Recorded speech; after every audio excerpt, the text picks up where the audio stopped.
Hello and welcome back to Restoration Literature. Today we'll be talking about Margaret Cavendish, Duchess of Newcastle. Margaret Lucas was born in 1623 to a royalist family in England. She received a basic education, and among her many siblings she was very lively and very outspoken.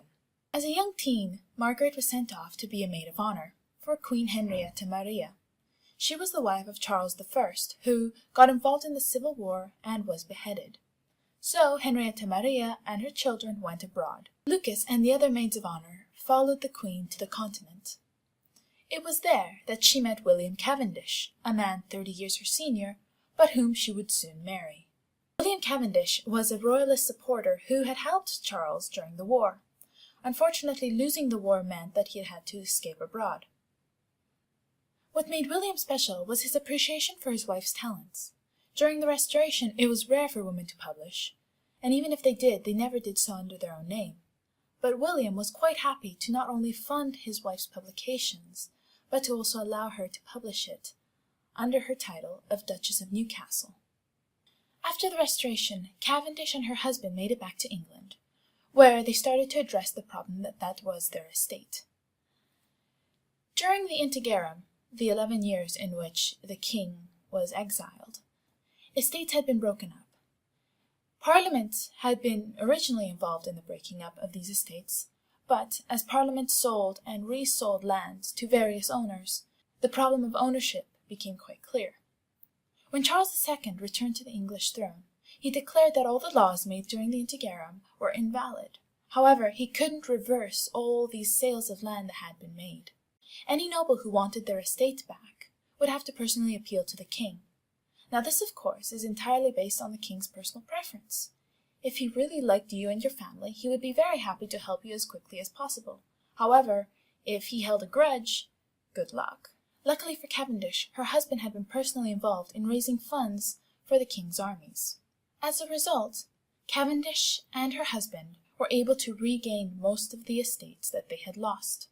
And they also gained the title of Duke and Duchess. Cavendish wrote many works, including fiction, nonfiction, poetry, and dramas. One of the pieces of nonfiction that Cavendish wrote is a memoir about herself. It is notable that in the first couple of pages she spends quite a lot of time defending her choice of writing it. In today's Twitter age, it's nothing unusual to write about oneself online. However, at the time, considering the expense of publication and the rarity of women's writing, it was something quite notable, and Cavendish knew she'd be attacked for it. Cavendish defends herself by saying, "'Tis of no purpose to the reader, but it is to the authoress, because I write it for my own sake, not for theirs." There she's quite clearly saying that she's writing this memoir for herself. It's basically a public version of her diaries that she wants kept just for the record. Among her works of fiction, there's a piece called The Blazing World, which is technically science fiction. However, a very early version of it, nothing like what we are accustomed to today. So, in a way, it's two women who are responsible for science fiction as we know it today, Margaret Cavendish and Mary Shelley. The story of The Blazing World goes something like this. A beautiful young lady is kidnapped by a low-born merchant who sticks her on his boat and, in his attempt to get away, is caught in a storm. They both end up in the North Pole, where he freezes to death, and she finds a portal to the kingdom of Esfi. In Esfi, she meets the emperor, who she soon marries, and she is covered in jewels. After which she goes on several adventures, and it's a very fantastical story. However, at the very beginning, you see the story of a class struggle.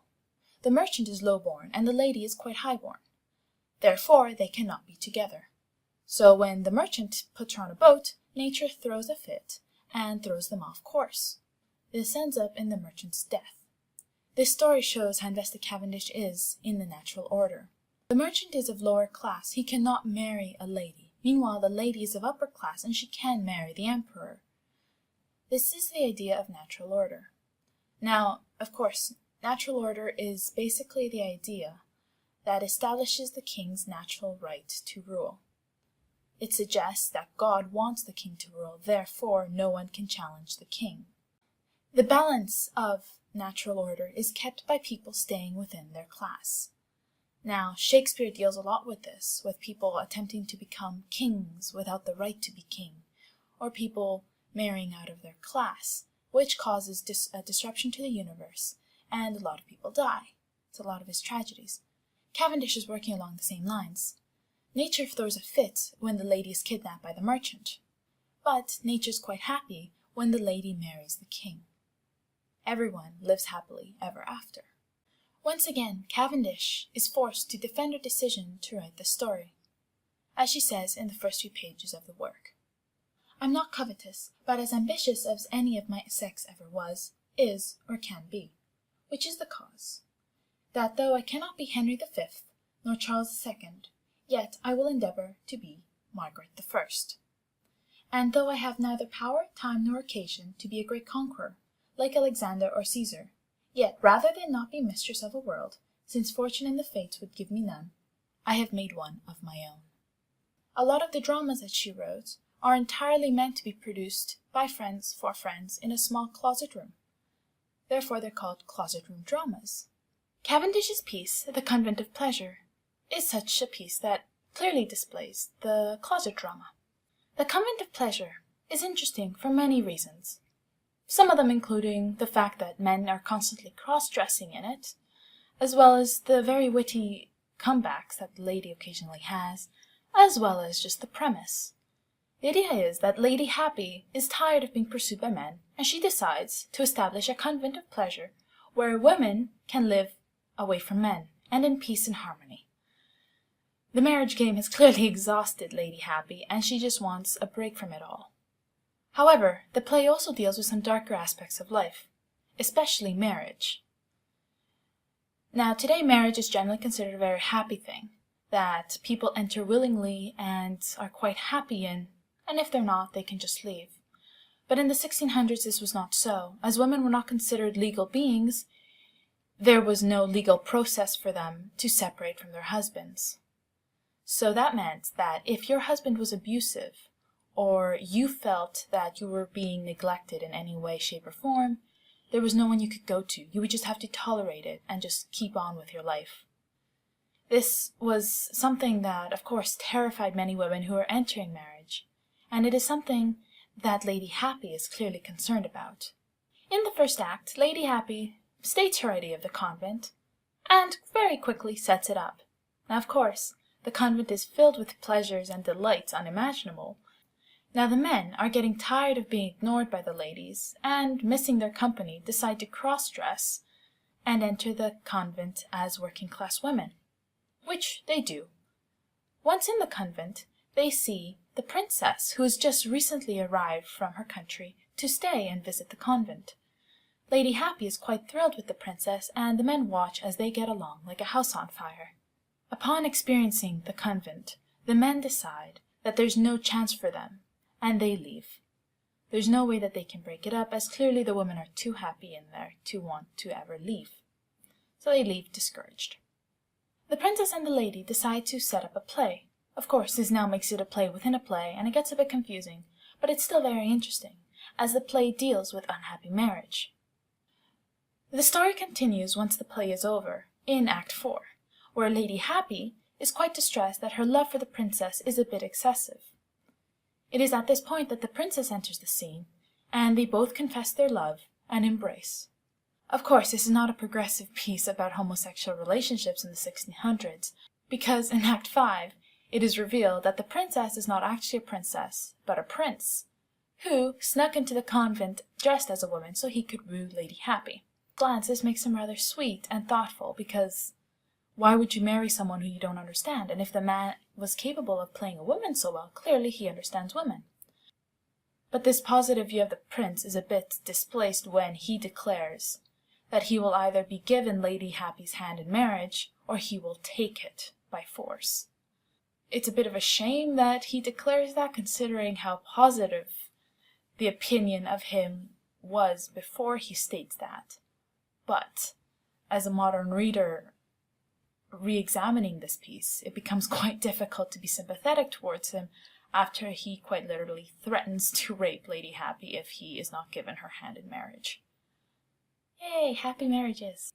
Cavendish's views on marriage are expressed in this piece, but of course, as her husband was not only editing, but also publishing this work, I assume that she must have moderated her views a bit. There is no way she could be 150% honest if she knew that the man her life entirely depended upon was going to read it.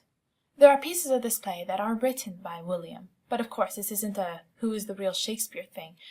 It is quite clear that Cavendish wrote all her pieces, as she has a very distinctive voice.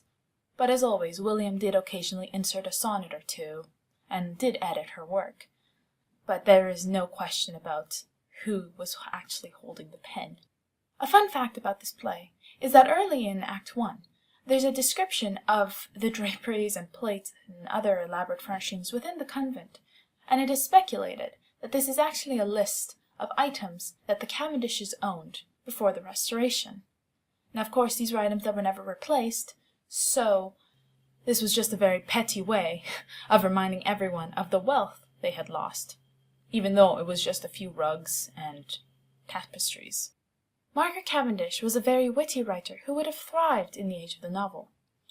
But, nonetheless, her contributions to literature were extensive. Her background as a royalist supporter made her youth a bit troubled, but it also meant that her adult life was very successful after the Restoration. Not only was she interested in writing works of fantasy like The Blazing World, but also she spent quite a lot of time reading philosophy and studying what was then modern science, and her understanding of it is very good. I'll leave you by reading one of her poems that she wrote about atoms, which of course in the 1600s were still not very well understood, but the concept was there, and Margaret had clearly read about them. Of many worlds in this world, just like as in a nest of boxes round, degrees of sizes in each box are found, so in this world may many others be, thinner and less still by degree. Although they are not subject to our sense, a world may be no bigger than 2d. Nature is curious, and such works may shape, which our dull senses easily escape.